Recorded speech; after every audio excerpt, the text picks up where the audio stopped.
Hoje o nosso tema, o objetivo é a gente falar de perda de gordura com ganho de massa magra, ou definição corporal, que eu sei que é um tema que a sua galera gosta muito aí, que deve estar entrando já para participar dessa live. Eu deixei uma caixinha de perguntas nos meus stories hoje pela manhã, quando eu anunciei a live, e fizeram algumas perguntinhas por lá.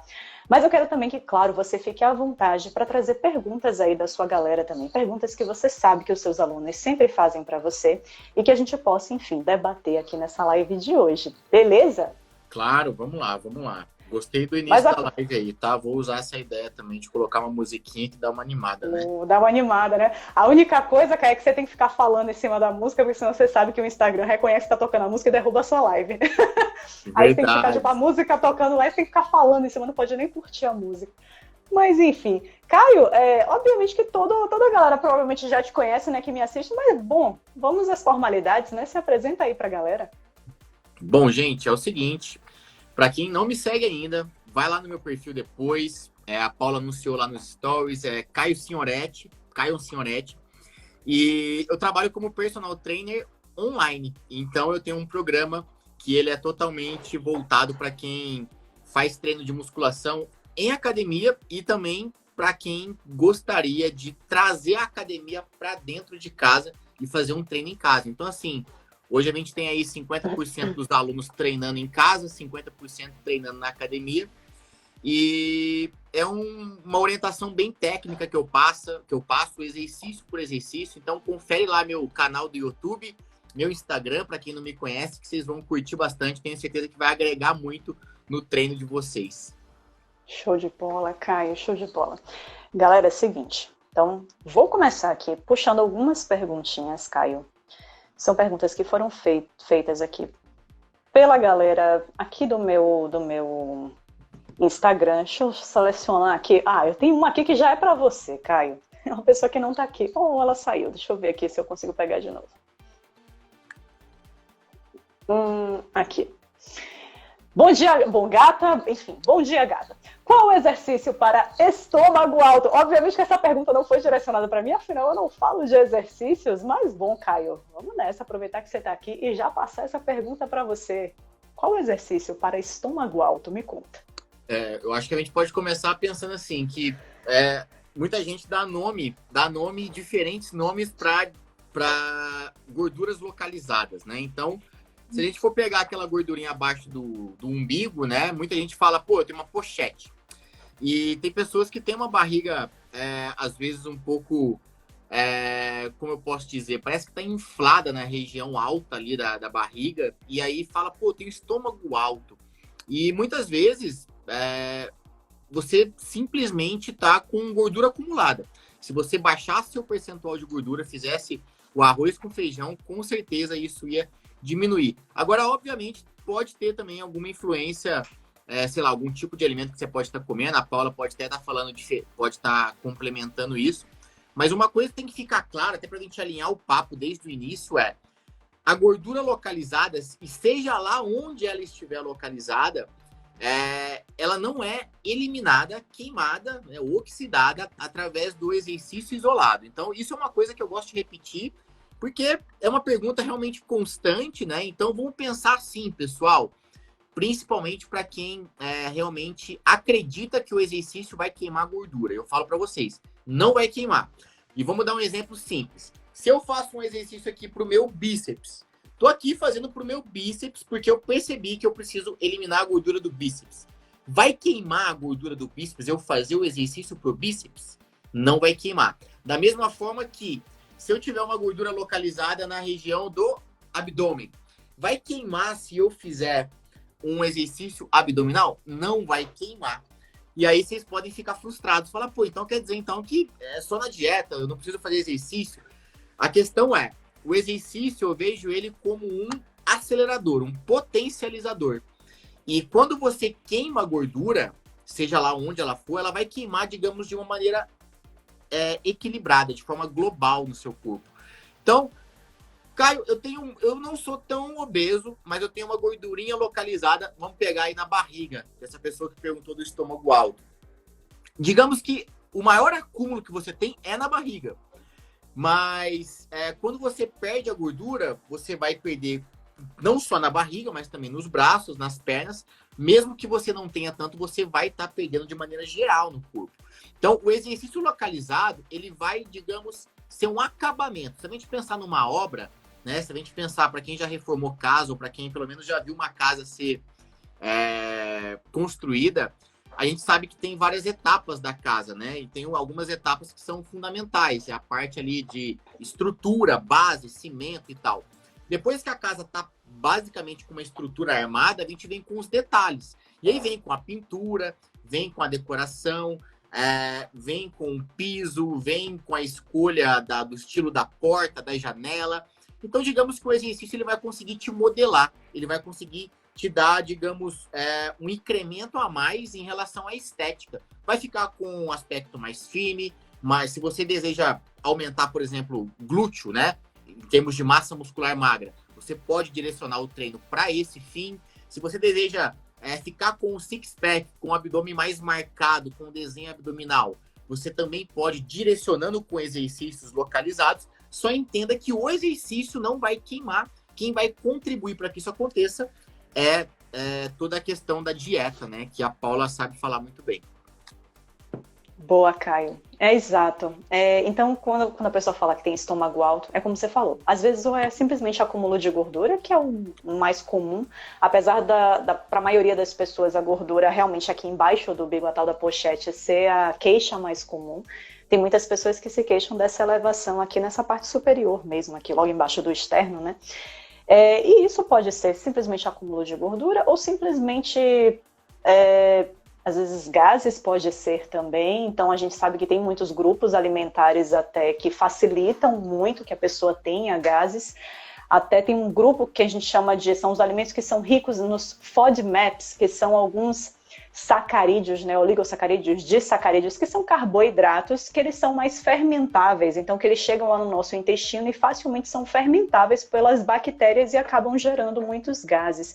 E a gente tem vários alimentos nesse grupo, né? A gente tem a família das brássicas, que é a couve-flor, brócolis, couve, enfim, repolho, que é conhecido já da galera. Dentre os tubérculos, a gente tem a clássica batata doce, que também costuma dar uma fermentada um pouquinho maior. Enfim, a gente tem no grupo dos laticínios, a gente teria esses queijos que são mais frescos, cottage, ricota, enfim, é um grupo, na verdade, bem grande. Cebola, alho, inclusive, estão nesse grupo. Tanto que é uma alimentação que, quando a pessoa se queixa principalmente de gases, que não acredito que seja o ponto que a pessoa está se queixando, acredito que realmente, no caso dela, possa ser um acúmulo de gordura mesmo, e aí nesse caso ela vai precisar emagrecer como um todo. E como você falou, para o emagrecimento, o principal vai ser fazer o déficit calórico, e a gente consegue fazer um déficit calórico muito mais fácil através da alimentação mesmo, através da mudança daquilo que a gente consome na nossa rotina. Preferir, então, as fontes de proteína, minimizar aquilo que é fonte de energia, que é o carboidrato e a gordura. Lembrando que a gente não precisa tirar todo o carboidrato e gordura da alimentação, de forma alguma, senão fica chato, fica enfadonho, né? A ideia é manter prazer, manter sabor, carboidrato e gordura, ambos são importantes, a gente só não pode ter abundância desses dois. Caso contrário, o nosso corpo nunca vai sentir a necessidade de meter a mão na nossa reserva de gordura para gerar a energia que o nosso corpo precisa. A gente só tem que diminuir, então, para fazer o tal do déficit calórico. E sabe uma coisa até que eu pensei em falar aqui, que eu acho que é o problema, né? Talvez não é a falta de entendimento de muita gente, pessoal. Eu quero tirar um peso das costas de vocês, tá? O peso que eu vou tirar é o seguinte. A gente tem que entender que a nossa dilatação abdominal, ela vai acontecer ao longo do dia. É normal que isso aconteça, né? Então, provavelmente vocês já perceberam isso. Mas se não perceberam, façam o teste para metrificar isso, se vocês quiserem. Pega uma fita métrica e mede o abdômen, né, a circunferência do abdômen pela manhã, por exemplo. Mede lá, né, direitinho, bem detalhadinho. Deu X lá, centímetros de abdômen de manhã, logo que você acorda, tá? Acorda, vai ao banheiro, vai urinar, e não come nada, não bebe água e mede a circunferência abdominal. Logo pela manhã, assim que você acorda. E depois, faz essa mesma aferição após o jantar, por exemplo. Então, acabou de jantar, vai lá, faz, né, a sua última refeição do dia, que seja, vai lá e faz a aferição logo em seguida. Muito provavelmente você vai perceber uma diferença aí. Aí, se você quiser ainda ir além, você pode medir depois, após o almoço também. Antes do almoço, após o almoço. Então, assim, quer dizer que almoçar e jantar engorda? De jeito nenhum. A questão é que ocorre uma dilatação abdominal. E não só com almoço e janta, mas também com a quantidade de líquidos que você ingere ao longo do dia. Se você simplesmente virar uma garrafinha, 2 garrafinhas d'água dessa aqui, você já vai perceber uma diferença. E como a Paula disse, né? Alguns alimentos vão causar essa dilatação um pouco mais exagerada, mas é momentaneamente, né? Não quer dizer que o alimento ele tem que ser descartado. Ele simplesmente acontece aquilo, né? Então, se a gente pegar... Vou trazer o meu exemplo, assim, até para trazer uma realidade que está acontecendo nesse exato momento. Geralmente, Paula, de manhã, o que eu faço, né? Atualmente, na minha dieta, eu como 3 ovos de manhã, meio mamão com ali 2 colherinhas de aveia. Basicamente é isso. Ou então eu pego uma fatia boa de melão e como com essa aveia. Às vezes é mamão, às vezes é melão, mas é uma frutinha junto com os ovos e café preto. E aí hoje eu acabei tomando um café onde eu comi pão. Comi pão, normal. Comi um pãozinho legal, assim. Comi queijo, comi ovo, comi fruta e ainda tomei um leitinho com café.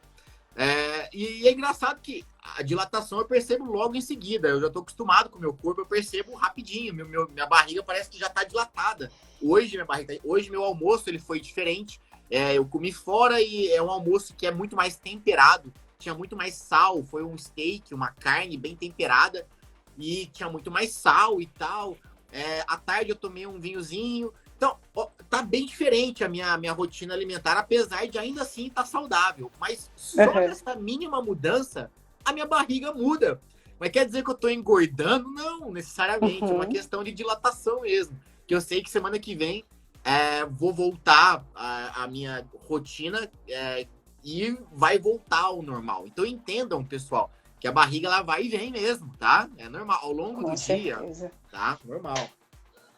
Com certeza, isso é isso. Vale para o peso também, para a gente não ficar muito noiado nesse peso, né, Caio? Porque se a gente manda uma garrafinha de água para dentro e a gente sobe na balança de novo, a gente vai estar 300 gramas mais pesado, o que não significa que vai estar 300 gramas mais gordo, né? Não é gordura, foi só água que entrou. Então, gente, peso é uma coisa que não tem que ficar noiado. Vamos pegar água que é pura, né? Quanto que pesa, Paulo? Até tem aqui, ó. Considerando que a densidade é igual a 1, né? Então vai ser o mesmo peso, o ml vai ser mais ou menos a mesma gramagem, né? Então 300 ml provavelmente vai ser os 300 gramas.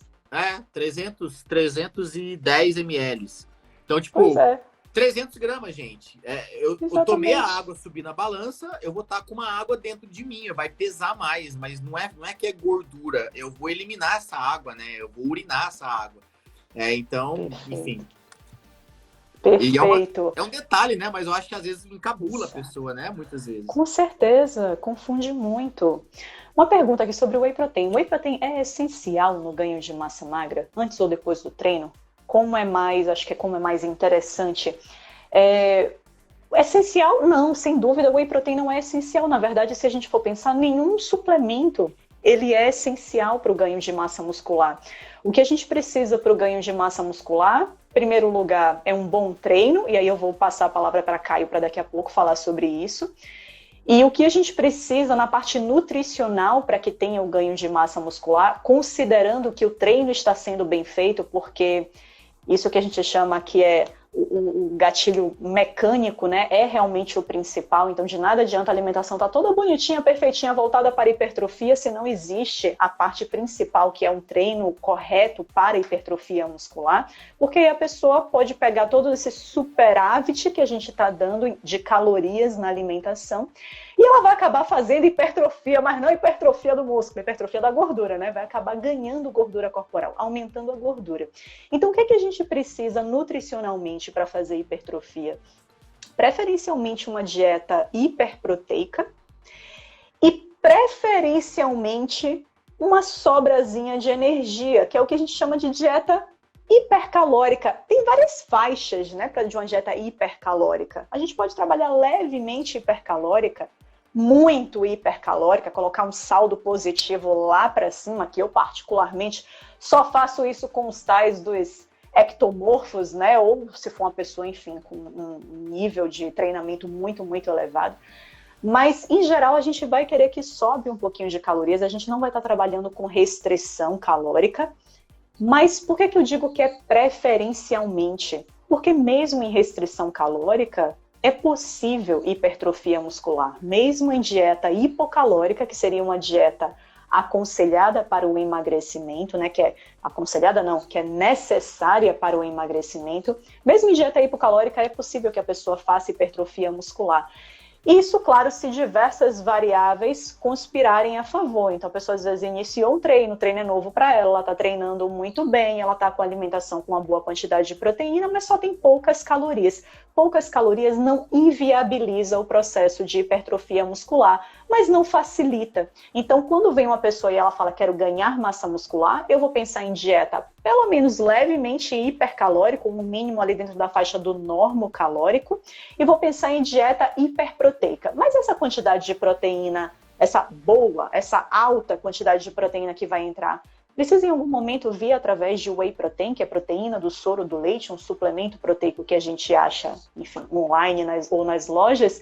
Não precisa. Se é uma pessoa que ela tem capacidade de consumir toda a proteína da dieta através de ovos, carnes, leguminosas, tofu, sei lá, independentemente da fonte, mas tem condição de comer tudo isso na forma de alimento, ela pode só comer na forma de alimento e não vai faltar. Whey protein, eu gosto de whey protein, particularmente indico muito o uso, muito pela praticidade também que ele traz, pela possibilidade de ser utilizado em receitas, diversificar e principalmente entregar proteína de uma maneira extremamente prática, que talvez para a maior parte das pessoas hoje, da rotina corrida que elas têm, acaba se encaixando muito bem, especialmente quando a gente está falando de lanches intermediários. Acredito que nas principais refeições do dia, todo mundo consegue comer ovos ou um belo pedaço de carne e está ótimo por aí.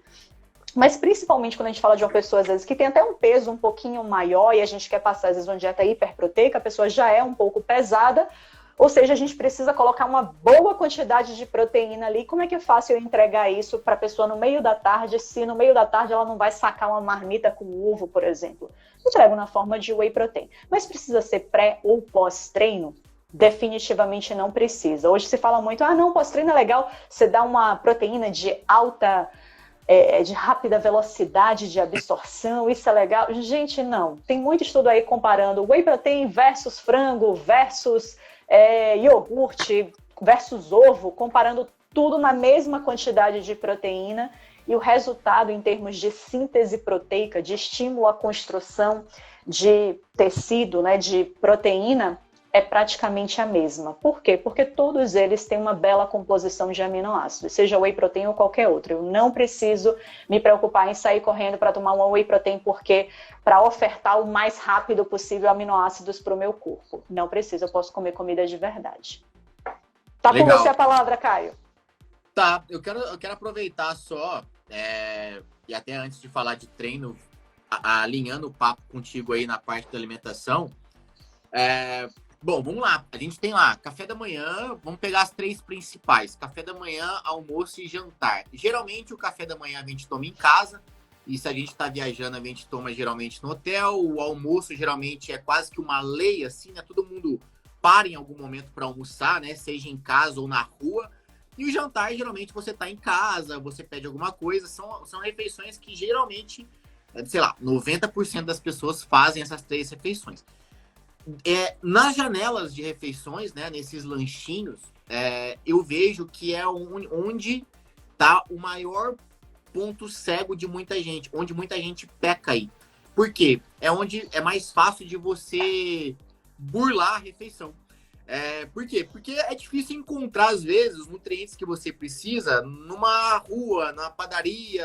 É um pouco mais complicado. Se você vai numa lanchonete, não é toda lanchonete que você vai encontrar ali aquelas 3 principais fontes necessárias, tipo um carboidrato bom, uma gordura boa e uma proteína boa. Então, uma coisa que eu faço muito, muito mesmo, inclusive eu vou provar para vocês aqui, eu carrego essas opções de lanchinhos comigo. Então, por exemplo, quer dizer que eu sou o louco da marmita? Não, de jeito nenhum. Como eu disse, hoje eu bebi um vinho, comi uma carne que eu não tenho costume de comer assim. Enfim, de manhã eu fiz um café da manhã totalmente diferente. Agora à noite vou comer uma coisa totalmente diferente. Mas para minimizar os estragos quando eu tô fora da minha rotina, e é uma dica para quem trabalha fora ou para quem viaja e tal, olha, por exemplo, eu tô aqui com uma lancheirinha, aqui tem um avocado, fonte boa de gordura, fácil de carregar. Aqui eu tenho uma colher para rapar ele, comer, amassar. Enfim, aqui tem dose de whey, que entra no que a Paula falou. O whey é mais fácil, é muito mais fácil eu carregar uma dose de whey do que um ovo aqui dentro. Vai feder, enfim, não dá, tem que estar cozido. E vai ter aquele negócio. Ou carregar um bife aqui dentro, né, gente? Pelo amor de Deus também. Aí o que acontece? E tem uma bananinha, porque banana pra mim é uma coisa que é simples, né? Você descasca ali, come, não precisa nem de talher, de nada. É mais prático. Então, olha só, minha lancheirinha aqui tem essas 3 coisas e é uma coisa que eu carrego comigo, assim. Vou ficar, sei lá, 3 dias fora, 4 dias fora, eu já deixo preparado, porque eu sei que se eu descer aqui e for numa lanchonete, eu não vou encontrar só uns maçarocos lá, uns salgados que às vezes vai fugir muito do meu hábito ali, enfim. E, sinceramente, tem coisas que eu gosto de abrir mão, né? Por exemplo, agora à noite talvez eu peça uma pizza. Vou abrir mão do saudável porque eu vou curtir uma pizza, beleza. Agora à tarde tem coisa que, cara, é melhor eu manter minha dieta quietinho, deixa para um outro momento eu abrir mão da minha rotina. Então, só para complementar isso aí. É isso aí. Parabéns! Mostrando a realidade, né? Porque às vezes a gente fala... Hashtag orgulho da Nutri. Arrasou! Orgulho da Nutri. Porque às vezes a gente fala, a pessoa deve ficar, será mesmo que ele faz isso? Será mesmo? Tá aqui a prova que viva. Boa. E pro treino, Caio, aproveita e complementa aí a pergunta, porque ela acabou perguntando em relação ao whey, se é obrigatório, e eu acabei dizendo, né, que para hipertrofia, para mim o ponto principal sempre é o treino estar correto. Fala um pouquinho, então, de treino voltado para hipertrofia. Treino para hipertrofia, assim como emagrecimento, porque quando a gente fala de treino, o estilo do treino para quem quer ganhar massa muscular e para quem quer emagrecer, eu diria que eles são parecidos, né, na parte muscular, falando da parte de pegar peso, musculação, né? Seja em casa, usando alguns utensílios ou na academia. O pegar peso, o fazer força, ele é necessário tanto para a hipertrofia quanto para o emagrecimento. No caso da hipertrofia, falando dela especificamente, o que a gente tem que entender é que o treino, primeiro, ele não precisa e nem deveria ser um treino extremamente prolongado, extremamente extenuante. Então, poxa, eu não vou passar lá 1h30 puxando peso na academia todos os dias, porque digamos que eu estaria até indo contra o objetivo, né? Porque a hipertrofia segue essa linha de fazer força, mais a linha de você ter um superávit calórico. E se você se prolonga muito no treino, seja ele até de musculação, ou fica inventando de fazer muito treino exaustivo a nível cardio, por exemplo, eu quero hipertrofia e vou fazer aeróbio todo dia depois do treino, ou vou fazer aeróbio todo dia antes do treino. Poxa, você está meio que indo na contramão desse objetivo principal, que é a hipertrofia. Obviamente, né? Mas eu já vi até fisiculturistas, atletas fazendo aeróbiozinho ali antes. Não, é diferente. Um aeróbiozinho leve para uma regeneração, só para um volta calma, tudo bem. O negócio é você não pegar pesado nesse aeróbio todos os dias. Correr na esteira exaustivamente todos os dias prejudicaria o seu treino se o seu objetivo for hipertrofia. Agora, vamos até puxar. E se o meu objetivo for emagrecimento? Então, valeria a pena eu fazer o aeróbio todos os dias? Aí eu te diria que você não precisaria fazer todo dia. Inclusive, você poderia emagrecer sem até fazer o aeróbio. Porém, eu incluiria, se você consegue incluir na sua rotina, umas 3 vezes por semana, de 2 a 3 vezes por semana, um treino aeróbio, seja ele após o treino de musculação, ou você tirar um dia à parte, ou até 2 dias à parte, ao longo da sua semana, para fazer um treino só aeróbio, um treino exaustivo mesmo, de pelo menos 30 minutos, assim, intenso, de aeróbio. contribuiria, ajudaria, mas não quer dizer que é fundamental. Assim como o whey protein, ele não é fundamental para a sua dieta, você pode substituir por outra coisa. O aeróbio, ele não é fundamental para quem quer emagrecer. Agora, tem uma coisa que é fundamental para quem quer hipertrofia, e é fundamental que se faça força, que se treine com cargas. Não adianta querer hipertrofia treinando só com... eu vou treinar só com o peso do corpo, eu vou conseguir hipertrofia? Eu estaria mentindo se eu falasse que não, porque quando a gente fala hipertrofia é um mínimo aumento da massa magra. Se você é uma pessoa sedentária e começa a treinar com o peso do corpo, você até pode melhorar um pouco seus níveis de hipertrofia. Então eu estaria mentindo se falando assim, que você não vai ganhar só com o peso do corpo. Porém, você não tem o quê? Evolução. É o princípio da sobrecarga. Você precisa sim ter incrementos na sua carga de treino para que você possa ter uma hipertrofia com mais qualidade, mais acelerada. Então, não tem como. Tem que pegar peso mesmo. E lembrando, ressaltando, o pegar peso que eu falo não só não confunda com o fazer errado. Pegar peso até não... Nossa, meu Deus, fazer errado.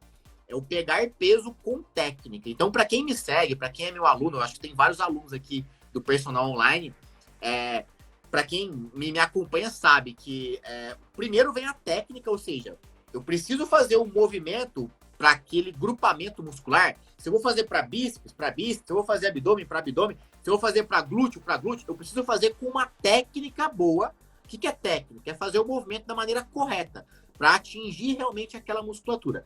Se a técnica tá boa, eu incremento a carga. E aí eu vou incrementando a carga até perceber o limite que eu consigo incrementar sem perder a técnica. Porque não faz sentido eu aumentar a carga. Por exemplo, vou fazer um agachamento. O Caio falou que que negócio é pegar peso. Vai lá, se você pôr uma carga além da que você aguenta fazer com uma técnica boa, você pode se prejudicar por isso. Então, assim, tem, digamos, um limite de carga. E cada um tem um limite. É muito individual. Então, é até uma coisa que eu falo muito, porque às vezes as pessoas perguntam assim, Caio, quanto peso você acha que eu pego no agachamento? Aí, essa resposta, ela é totalmente sua. Você tem que testar, através de tentativa e erro mesmo, descobrir qual é a carga.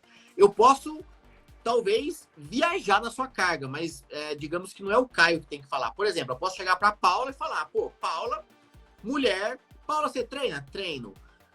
Bom, a Paula, pelo porte físico dela, tamanho dela, eu acho que a Paula aguenta agachar com uns 15 quilos de cada lado, já supondo que ela treina. Uns 15 quilos de cada lado, numa barra que já pesa uns 10 quilos. Então, a gente está falando aí de 30, 40 quilos. Eu acho que a Paula aguenta agachar com 40 quilos. Mas, se a Paula for uma pessoa que treinou, né, já treina há algum tempo e realmente foi fazendo um aumento progressivo, ela pode até pegar mais do que isso. Ou eu posso até estar errando. De repente, a Paula não treinou com esses aumentos progressivos. De repente, ela nem aguente com 15 quilos. Então, assim, eu posso até ter uma noção. Eu tenho um feeling. Como profissional, eu tenho um feeling de olhar para a pessoa e falar, eu acho que ela aguenta mais ou menos isso. Só que a resposta quem vai dar mesmo é o próprio aluno, né? Através de quê? De tentativa e erro. Eu vou tentar fazer com 5 de cada lado. Encaixei a técnica, tá bem feitinho, me senti bem, me senti desafiado na hora de fazer esse exercício. Essa é a palavra. Me senti desafiado, realmente exigiu da minha musculatura, exigiu. Será que eu consigo pôr um pouquinho mais de peso e manter a qualidade do movimento? Vamos testar, então, sair de 5 e para 7. Ficou bom, beleza. Será que no próximo treino eu aguento ir para 9? Vamos tentar pôr... não, 9 ficou muito, então vamos voltar para 7. Então, é um ajuste constante. É um ajuste constante, diário mesmo. Perfeito, Caio. Vou dizer que você chutou muito bem, viu? Se for para eu agachar mesmo, até o final mesmo, assim, vai uns 40 quilos. Se for para dar aquela roubadinha, não agachar tanto, vai um pouquinho mais. Mas chutou bem. Show. Uma coisa que eu vou dizer, eu acho que assim, fechando para hipertrofia. Gente, para hipertrofia não tem jeito. O principal é o treino. Óbvio. A alimentação correta, o descanso correto, são as coisas que vão acelerar, que vão ajudar, que vão fazer com que a hipertrofia seja no seu melhor. Mas o ponto de partida é o treino. E para o emagrecimento, por outro lado, eu digo, o ponto de partida é a alimentação. É o déficit calórico que você vai fazer, principalmente via alimentação. A não ser que você tenha uma rotina de treino parecida com a de um atleta. Aí pode ser que o treino por si só, ele seja suficiente para gerar um déficit calórico importante e você talvez não precise, digamos assim, ligar muito para o que você vai fazer na sua alimentação. Mas, em regra, para o emagrecimento, a alimentação, ele vai ser soberano, mas ao mesmo tempo, claro, se não trouxer o treino, não vai ficar com resultado bacana, vai achar que está com muita flacidez, que está tudo caído. Os dois são importantes para tudo, mas talvez para cada um tenha um pezinho um pouquinho diferente. Acho que para hipertrofia mais o treino, para o emagrecimento, o déficit calórico via alimentação. E você fala... Desculpa, pode falar. Imagina, eu ia puxar outro assunto, pode complementar, Caio. Tá, não, só, na verdade, vamos colocar aqui um dado para ele, eu quero que você me ajude com isso, que você vai saber falar até melhor do que eu. Muitas vezes pode gerar ou uma falsa ilusão ou uma frustração para quem quer ganhar massa muscular quando ela não tem noção do quanto ela consegue ganhar. Porque, por exemplo, eu vou falar o que eu acho, tá? E aí você me fala o que você acha, porque eu acho que você vai ter um feeling até melhor do que o meu nisso. Mas, por exemplo, na minha visão, uma pessoa consegue perder de forma extremamente saudável, sem se matar, né? Tipo, comendo, sem treinar demais. Ela consegue, com pequenos ajustes, uma pessoa consegue perder, sei lá, talvez 1 quilo por semana. Porém, ela não consegue ganhar 1 quilo por semana de massa muscular magra. Então, se a gente for pegar 1 quilo por semana, a gente está falando de 4 quilos no mês. Então, assim, uma pessoa consegue perder 4 quilos em um mês de forma saudável. Porém, ela não consegue ganhar 4 quilos de massa muscular por mês. Então, para você que está hipertrofiando, querendo hipertrofia, às vezes você pode se sentir frustrado de falar assim, nossa, eu tô há um mês e eu ganhei só 300 gramas, só 500 gramas. Mas, na verdade, você tá tendo um puta resultado, se for isso. Tá tendo um resultado legal, dentro do esperado, tá? Na minha visão, acho que até 1 quilo por mês, talvez seja possível disso acontecer. A Paula vai dar a opinião dela. Agora, isso eu falo para quem tá frustrado. Então, a hipertrofia, ela é mais demorada, ela é mais difícil e ela é mais a passos de tartaruga mesmo. São gramas que você vai ganhar ao longo do mês, que se tiver muita sorte e muita dedicação, talvez 1 quilo. Agora eu vou falar para os iludidos, né? Tem os iludidos que falam assim, eu ganhei 3 quilos de massa magra no último mês. Aí eu vou jogar um balde de água fria. Talvez você pode ter ganhado, sim, a massa magra, mas veio junto à gordura e talvez não era essa a sua intenção. Então, o que você acha, Paulo? Os números que eu falei batem ou você tem uma visão diferente? Batem, não. Eu achei que foi perfeita a leitura, Caio. Eu acho que uma média muito boa. Muita gente pergunta isso. Mas quando eu vou perder? Eu falo, gente, é impossível a gente fazer essa previsão. Qualquer coisa é meramente um chute e para você pode ser que seja um número bem menor ou até às vezes maior. Então, diferentemente da parte de ganho de músculo, que realmente é um processo bem mais difícil, bem mais lento, eu diria que uma pessoa se ajusta a todas as variáveis, se estava com um treino muito aquém, ela consegue ganhar 1 quilo no mês. Talvez um homem consiga ganhar... E tudo isso depende muito da fase, né, Caio? Se a pessoa está iniciando, ela vai ganhar com mais facilidade, claro. Então a gente pode até falar talvez um quilo, um pouco mais de 1 quilo no mês de ganho de músculo. Mas se é uma pessoa que já está treinada, meu amigo, Ave Maria, para ela ganhar 200 gramas, 300 gramas, é um parto. E tudo depende também do quão próximo, às vezes, essa pessoa já está de um limite natural, fisiológico dela. Se é uma pessoa que treina há muitos anos, eu vejo isso muito, principalmente nos homens, né? Eles falam, nossa, como é difícil agora ganhar um pouco mais de massa muscular. E às vezes o cara já tem uma boa massa muscular, e às vezes eu falo para os meus pacientes, né? Eu falo, cara, mas vem cá, você precisa mesmo de mais massa muscular? Já está muito bom. Talvez até essa sua dificuldade toda, considerando, claro, que hoje é quase impossível a gente deixar bem redondinho e perfeito todas as variáveis. Quem é hoje, talvez, que tem uma rotina de trabalho extenuante que dorme perfeitamente bem suas 8 horas no dia, que se alimenta impecavelmente ao longo do dia, tudo isso, ou que consegue manter uma rotina religiosa de treino, que é zen, que mantém pleno ali o gerenciamento das emoções, não se estressa. Meu amigo, se a gente conseguisse controlar todas essas variáveis, talvez a gente conseguisse ali chegar no qual é o limite, saber que a gente está no nosso melhor e que a gente está conseguindo ali o melhor resultado. Mas raramente a gente vai conseguir também controlar todas essas variáveis que no fim impactam direto ou indiretamente o ganho de massa muscular e até mesmo o emagrecimento. Então, para o ganho de massa muscular, eu acho que é mais ou menos isso mesmo. 1 quilo no mês, eu digo que é uma pessoa que está provavelmente até uma pessoa mais iniciante, talvez, ou que ainda tinham, ou mesmo que ela não seja iniciante no treino, mas que ela talvez ainda tinha muitas variáveis para serem ajustadas, e no momento que ela ajusta tudo, ela consegue ganhar 1 quilo no mês excelente. E perda de gordura corporal já é bem mais relativo. Tem gente que consegue ter uma perda até de gordura relativamente bem maior do que 4 quilos no mês, consegue perder às vezes 1,5 kg. Quase 2 quilos de gordura por semana. É possível isso? É possível. A perda de gordura corporal ela tem uma relação direta com o nível de déficit calórico que a gente faz.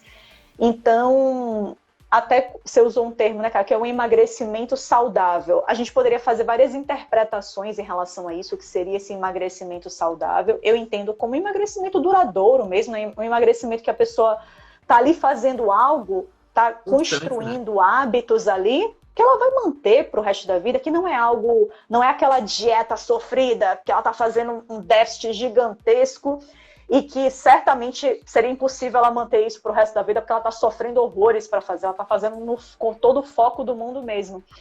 E nesse caso, gente, a pessoa, quando ela faz um déficit de 1.500 calorias no dia, ela está fazendo uma dieta de 600 a 800 calorias, por exemplo. Pode ser que ela tenha sucesso em perder uma quantidade gigantesca de gordura num mais curto prazo de tempo? Pode.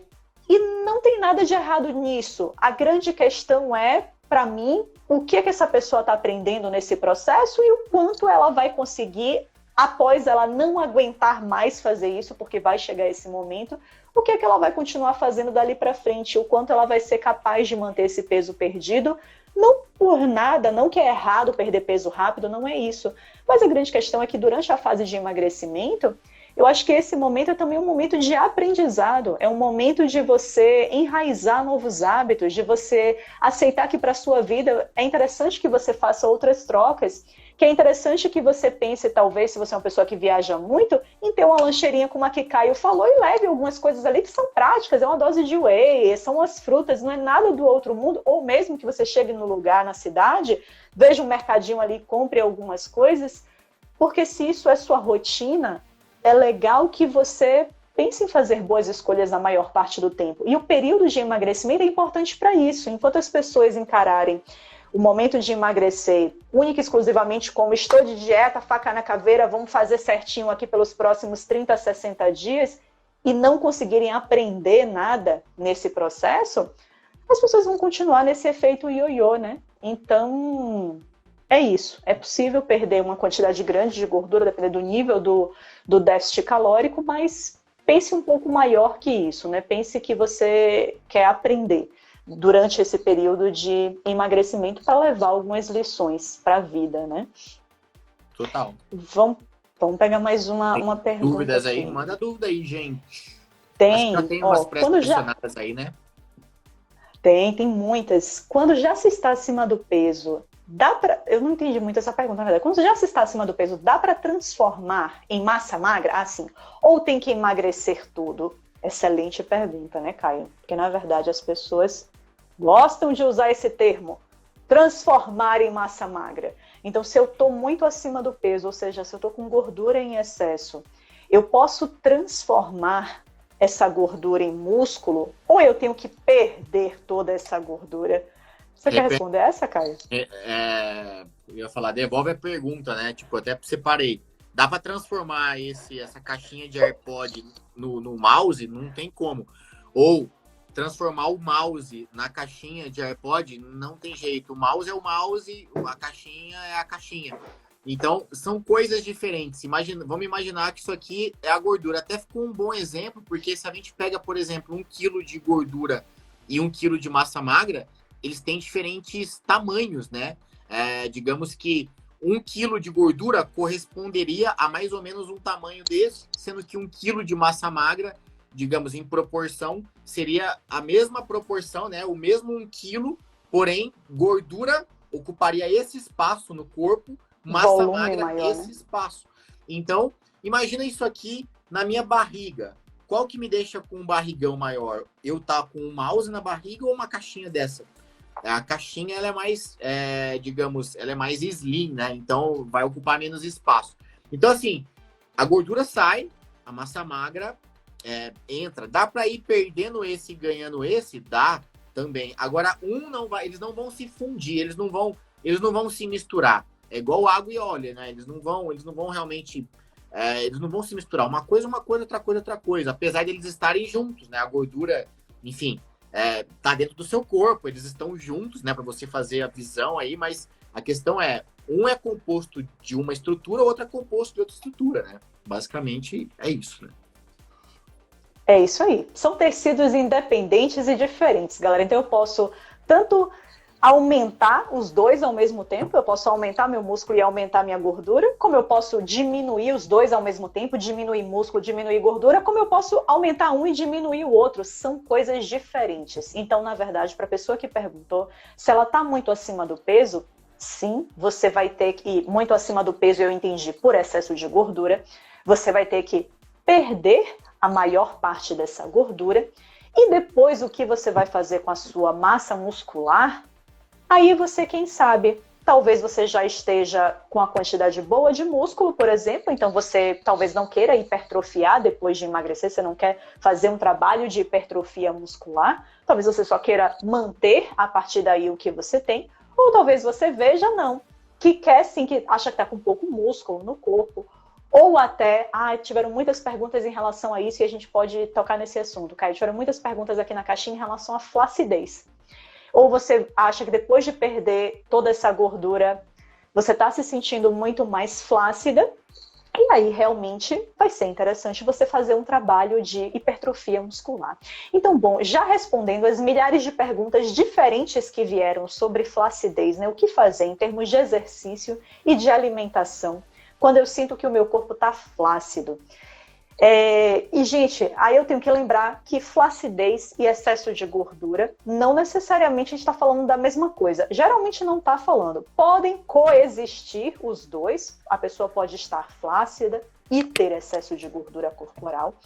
Mas até mesmo quando a pessoa, principalmente quando a pessoa se queixa de excesso de flacidez pós-emagrecimento, observe, não tem mais relação com excesso de gordura. A pessoa está com uma quantidade ok de gordura no corpo, mas ela sente que a pele dela tá flácida, tá caído, né, como a gente diz. E, bom, essa flacidez vai ter algumas possibilidades aí de causas. Claro, o passar da idade, à medida que as décadas vão passando, a gente realmente perde matriz de colágeno, então não vai ter jeito, a gente tende a ficar mais caidinho mesmo, a pele vai ficar um pouquinho mais enrugada mesmo, e o corpo como um todo pode apresentar uma flacidez maior, porque vai ser natural essa perda de colágeno. E o que a gente pode fazer? E, claro, a depender se a pessoa perdeu muito peso, a gente está falando de uma pessoa que perdeu dezenas de quilos, por exemplo, claro que ela vai tender a ter um excesso de pele, a ter uma sobra de pele e a ter um excesso de flacidez, vai ser natural também. E óbvio que não tem muito para onde correr aí. Claro que Caio vai falar toda a parte em termos de treino ou de ganho de massa magra do que é que poderia ser interessante para minimizar essa questão da flacidez. Mas já falando da parte nutricional, porque sempre é uma pergunta que eu recebo em relação à suplementação de colágeno, já que boa parte da flacidez seria por uma perda de colágeno, principalmente quando a gente fala de uma pessoa que está uma pessoa mais velha, né? E aí, repor colágeno ajuda ou não? Os estudos que a gente tem, gente, são fracos, são de má qualidade em relação metodologicamente eles são muito fracos em relação ao colágeno ser bom de fato para a melhora da flacidez de pele. Então, o que eu particularmente acabo não indicando muito a suplementação de colágeno, que na verdade eu converso com o meu paciente ou o meu aluno, é que, cara, se é um negócio que incomoda muito a ele, se ele já está fazendo tudo o que é possível, tanto da parte de treinamento, quanto da parte de dietética também, que é manter uma boa hidratação, consumir uma boa quantidade de proteína através da dieta. Quer tentar? Quer testar? Traz colágeno, mas saiba, é uma suplementação que vai ser para o resto da vida, né? A lógica é que ela seja para o resto da vida, já que a gente está falando de uma perda progressiva de colágeno, e você vai tentar a chance de ver se parte desses estudos meio mequetrefes com colágeno que mostram um resultado positivo, se você estaria nesse grupo, né? Se você estaria respondendo mais ou menos parecido com essa pessoa. Então é saber que se a sua situação financeira é ok, confortável para você todo mês estar comprando o seu colágeno, essa é uma possibilidade, mas não, hoje a gente ainda não tem argumentos científicos suficientes para levantar a bandeira em defesa da suplementação de colágeno. Ainda é... Enfim, eu particularmente ainda não prescrevo na minha rotina com base nesses poucos bons estudos mostrando uma efetividade do colágeno. Não precisa suplementar colágeno, como uma boa quantidade de proteína na sua alimentação. Mantenha-se bem hidratado. Isso é o mínimo que você vai poder fazer. E aí, claro, eu não vou entrar no mérito da parte cosmética, porque definitivamente eu não domino, não sou dermatologista, não sou esteticista, não faço ideia o que é que pode ser feito a nível cosmético para melhorar ou não pele, o que é que tem evidência científica. Mas da parte nutricional seria dieta com boa quantidade de proteína e boa hidratação. E na parte do treino, Caio? Então, eu devolveria. Eu tô pensando numa coisa aqui, né? Tipo, ultimamente eu tenho feito muito isso. Quando eu recebo uma pergunta, eu tô procurando investigar. Porque o que acontece? Às vezes, a pessoa vem e fala assim, eu tô com flacidez. E aí, né, qual treino seria legal? Qual exercício eu faço, por exemplo, para eliminar a flacidez dos meus braços, vamos supor. E aí, se você investiga, você fala, o que você tem feito de exercício para braço? Aí, a pessoa vai, às vezes, responde um ou outro. Quantas vezes por semana você tem feito esse exercício? Eu faço 2 vezes, 3 vezes por semana. E tá fazendo esse exercício até realmente ter um estímulo muscular ali intenso, você tá sentindo aquela musculatura, você tá realmente gerando esforço naquela região muscular, e muitas vezes a resposta é não como deveria. A pessoa ou não está treinando musculação, é a pessoa que está reclamando de flacidez, mas não está treinando musculação. Então, se esse é o caso, você já sabe que você já está no caminho totalmente errado. Então, tenho flacidez, mas não treino musculação, você já dançou. Dançou porque a tendência é ter mais, cada vez mais. Não, já faço musculação, beleza. Mas 2 vezes por semana, talvez seja pouco, né? É melhor do que nada? É melhor do que nada. Mas talvez seja pouco. Agora não, eu tô com uma frequência legal. 4 vezes por semana, tô fazendo os exercícios e tal. Beleza, mas tá indo até o esforço mesmo ou simplesmente tá pegando lá, contando até 10? Muita gente treina, inclusive assim, na internet mesmo. Pessoas que treinam em casa contam contando, né? Aliás, treinam contando, né? Vou contar até 10. 30 segundos desse exercício, 20 segundos daquele outro exercício. Mas não tem uma exigência de esforço realmente grande em cada exercício muscular que ela faz, para cada parte do corpo dela, digamos assim, para facilitar. Então, se isso não está acontecendo, dificilmente você vai conseguir melhorar o aspecto da flacidez. Por quê?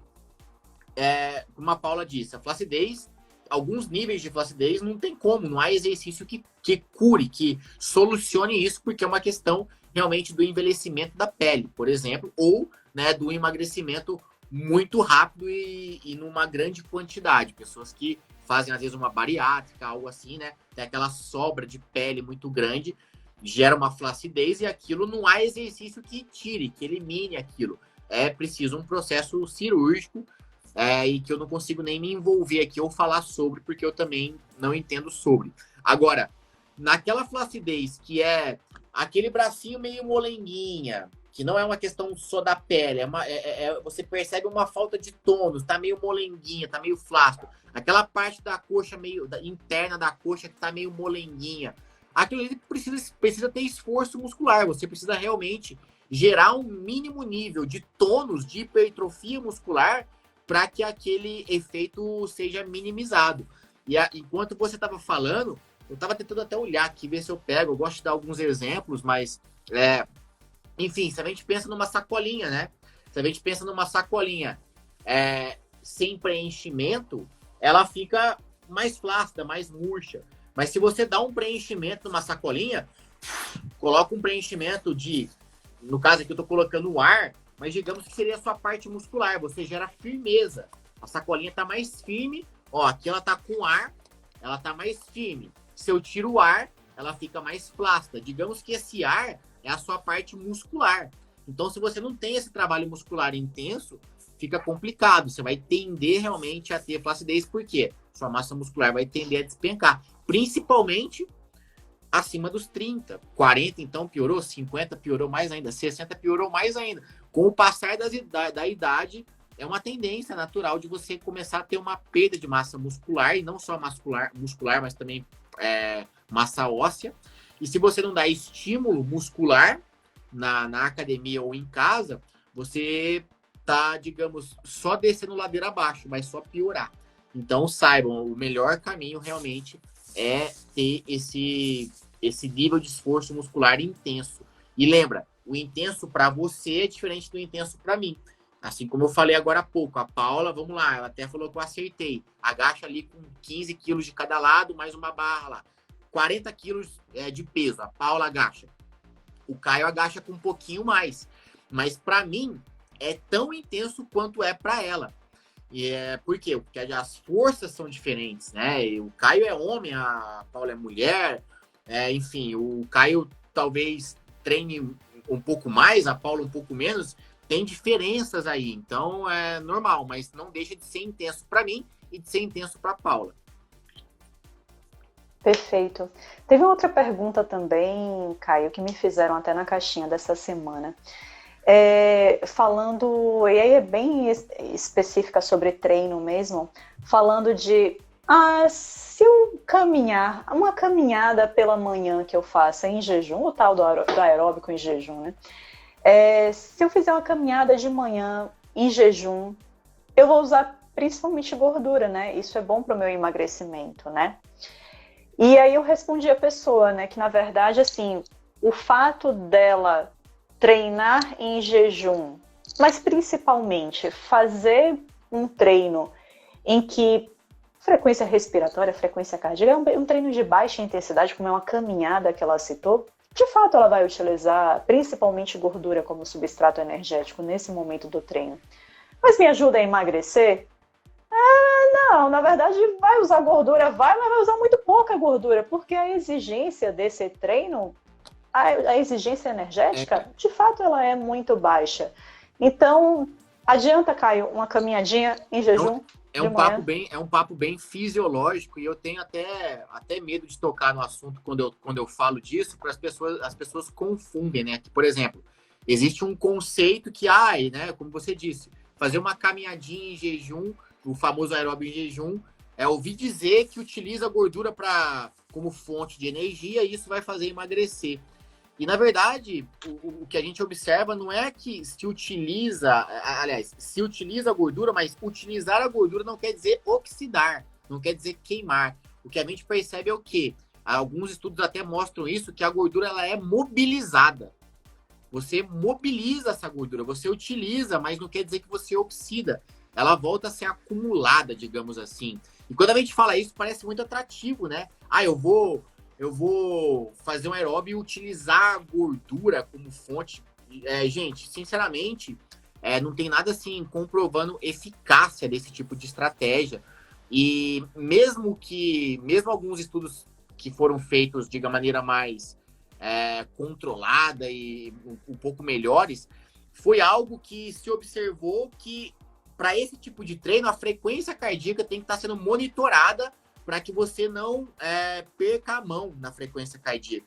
Porque ela tem que estar sempre monitorada em X lá, porque se ela avançar um pouquinho, você já pode começar a degradar a massa muscular, utilizar a massa magra como fonte de energia. E aí é um papo tão fisiológico e tão impalpável. Assim, é muito difícil, não é? Até da pessoa entender, porque não é muito palpável. Mas o resumo que eu tenho disso eu não sei você, mas eu não indico.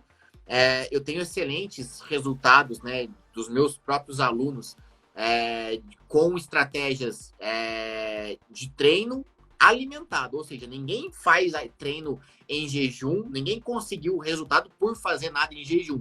Pelo contrário, o que eu aconselho meus alunos é que tenham uma alimentação antes do treino. Ah, Caio, mas é que eu sou... Agora a gente entra no outro papo, assim, parecido, mas que parece, né, que a pessoa fala assim, eu não consigo comer nada pela manhã, eu vou treinar muito cedo. Não tem problema eu treinar em jejum, e não tem, desde que você se atente à sua alimentação antes de dormir. Se você fez uma refeição antes de dormir que, de repente, te permitiu ter uma reserva ali energética considerável, não tem problema você acordar e treinar em jejum, caso você não consiga comer pela manhã. Mas o resumo da ópera sinceramente, o famoso aeróbio em jejum é bem mito. Inclusive, eu explico isso melhor, até cito alguns estudos em um vídeo que eu tenho no YouTube. Então, para quem tiver curiosidade, vai no YouTube e põe lá, Caio Signoretti, AEJ. Você fala um pouquinho mais. Lá tá um pouco mais, digamos, mais detalhado, inclusive citando esses estudos, falando qual foi digamos, o resumo de resultados, né, a conclusão dos resultados que eles tiveram com esses testes. Então, vai lá. Acho que vale a pena ir lá, porque, sinceramente, eu até brinco que o tal do aeróbio em jejum é uma combinação de duas coisas que eu acho que todo mundo odeia. Primeiro é acordar cedo e passar fome. Tem gente que gosta, né, de acordar cedo, tá tudo bem, mas a maioria das pessoas não gostam, acorda com despertador. Então combina duas coisas horríveis: acordar cedo e passar fome. E ainda junta com exercício, né? Porque tem gente que não gosta de exercício. Então você acorda cedo, passa fome e ainda faz exercício. Você tá pedindo pra sofrer demais na vida, né? Você pode ter uma vida com menos sofrimento. Com certeza, eu sou dessa teoria também. Tem uma postagem que eu fiz até, Caio, que foi em 2019. Quando a moça até me perguntou isso, eu puxei essa postagem lá de 2019 e coloquei nos stories para quem quisesse ver.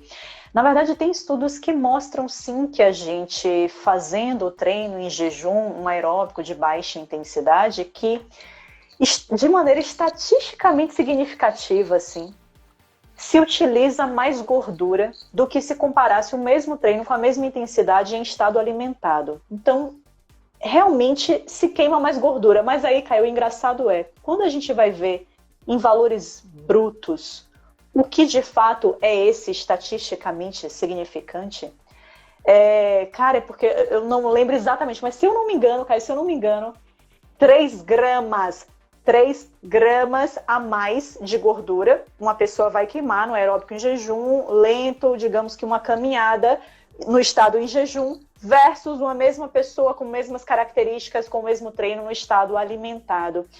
3 gramas de gordura. Me diga se isso, no final do mês, por exemplo, a depender se essa pessoa vai fazer isso, 3 vezes por semana, 4 vezes por semana, não sei. Isso é significativo no final de um mês? É clinicamente significativo no final de um mês? Definitivamente não é. E a grande questão é essa, que o exercício, ele gera uma demanda tão pequena de gasto energético a ponto de ser significativo 3 gramas a mais que uma pessoa queima ter essa relevância estatística. E eu não sei se as pessoas que estão escutando a gente vão entender esses termos. Mas, no fim das contas, o que é para entender? É que, apesar de a gente poder dizer que sim, queima mais gordura, mas não se iluda com isso, porque na prática, no final do mês, você não vai ver a balança mexer muito por ter feito o aeróbio em jejum de baixíssima intensidade. Treine no seu melhor, faça um treino de alta intensidade, e se só pode ser pela manhã, e é melhor para você que seja em jejum, porque a logística de acordar super cedo, comer, treinar, não vai dar certo para você, não funciona, faz até você perder desempenho se você come às vezes algo.